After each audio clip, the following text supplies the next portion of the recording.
5वीच्या मुलांसाठी आकारित मूल्यमापन चाचणी क्रमांक 1 चा सराव प्रश्नपत्रिका आपण या ठिकाणी घेऊन आलेलो आहोत। आजचा व्हिडिओ पालक व विद्यार्थी दोघांसाठी। आजच्या व्हिडिओमध्ये आपण प्रश्नपत्रिका कशा स्वरूपाची असणार आहे हे बघणार आहे, त्यामुळे व्हिडिओ शेवटपर्यंत नक्की बघा। व्हिडिओ आवडला तर व्हिडिओला लाईक, शेअर आणि कमेंट करायला विसरू नका। आणि त्याचप्रमाणे जर चॅनलवर नवीन आणि पहिल्यांदाच असाल तर चॅनलला नक्की सबस्क्राईब करून बेल आयकॉन दाबा।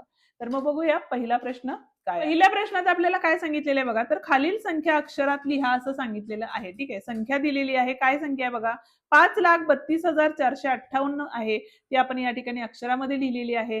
दुसरी आहे आपली 1,43,900, ती सुद्धा अक्षरात या ठिकाणी आपण लिहिलेली आहे। ठीक आहे, हा होता आपला पहिला प्रश्न। बघूया आता दुसरा प्रश्न काय आहे, तर यामध्ये बघा संख्या रोमन संख्या चिन्हात लिहायच्या आहेत। आता पहिली संख्या 9 होती म्हणून आय एक्स लिहिले, 18 एक्स व्ही ट्रिपल आय येणार आहे, 12 ला काय येणार आहे एक्स आय आय येणार आहे आणि 15 ला काय येणार आहे तर एक्स व्ही हे येणार आहे। ठीक आहे, पुढचा प्रश्न काय विचारले बघा, तर खालील संख्या अंकात लिहा असं सांगितलेलं आहे। ठीक आहे, 15,08,016 असं दिलेलं आहे, म्हणजे 15,08,000 आणि 16 या पद्धतीने अंकात ही संख्या लिहिलेली आहे। आता पुढे बघा, खालील अधोरेखित अंकांची स्थानिक किंमत लिहा असं आपल्याला सांगितलेलं आहे। ठीक आहे, कुठला अंक आहे बघा, इथं 8 आहे, किती स्थानाला आहे तर 1000 स्थानाला असल्यामुळे इथे लिहिणार आहे आपण 8000। ठीक आहे, त्याच पद्धतीने 3 हे दशहजार स्थानाला असल्यामुळे या ठिकाणी आपण 30,000 ही संख्या लिहिलेली आहे स्थानिक किंमत। ओके, आता पुढचा प्रश्न काय आहे बघा, तर संख्यांचा लहान मोठेपणा ओळखून चौकटीत मोठ्या संख्येचे किंवा छोट्या संख्येचं चिन्ह योग्य चिन्ह आपल्याला या ठिकाणी वापरायचं आहे। ठीक आहे, इथे बघा 24,638 आहे आणि इथं 24,586 आहे। ठीक आहे, मग आता मोठी संख्या कोणती असणार आहे, 638 असणार आहे, कारण दोन्हीकडे 24,000 आहे। इथं बघा 5,34,280 आहे आणि इथं 6,39,208 आहे। ठीक आहे, म्हणजे 6,39,208 ही संख्या मोठी असणार आहे।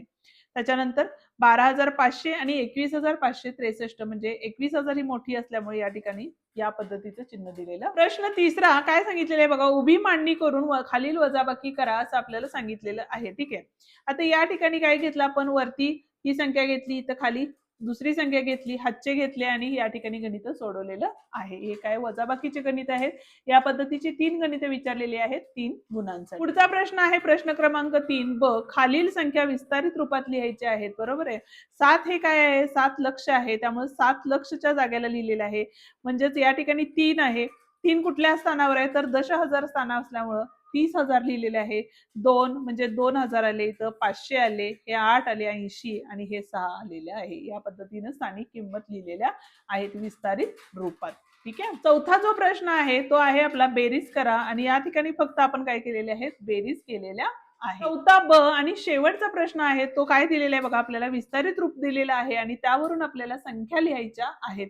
आता हे बघा, इथं 70,000 अधिक 4,000 अधिक 600 अधिक 70 अधिक 9 या पद्धतीच्या संख्या आहेत, त्याचं रूपांतर आपण काय केलेलं आहे बघा, तर संख्यामध्ये केलेलं आहे, म्हणजे संख्या लिहिलेल्या आहेत। आणि त्याच पद्धतीने बाकीचेही प्रश्न आपण या ठिकाणी सोडवलेले आहेत। या ठिकाणी आपला हा आजचा व्हिडिओ संपतो। आजचा व्हिडिओ तुम्हाला कसा वाटला ते कमेंट करून नक्की सांगा। व्हिडिओ आवडला असेल तर व्हिडिओला लाईक, शेअर आणि कमेंट करायला विसरू नका। आणि त्याचप्रमाणे जर चॅनलवर नवीन आणि पहिल्यांदाच असाल तर चॅनलला नक्की सबस्क्राईब करून बेल आयकॉन दाबा, जेणेकरून आपल्या अशाच नवनवीन आलेल्या व्हिडिओची नोटिफिकेशन तुमच्यापर्यंत लवकरात लवकर पोहोचेल। धन्यवाद।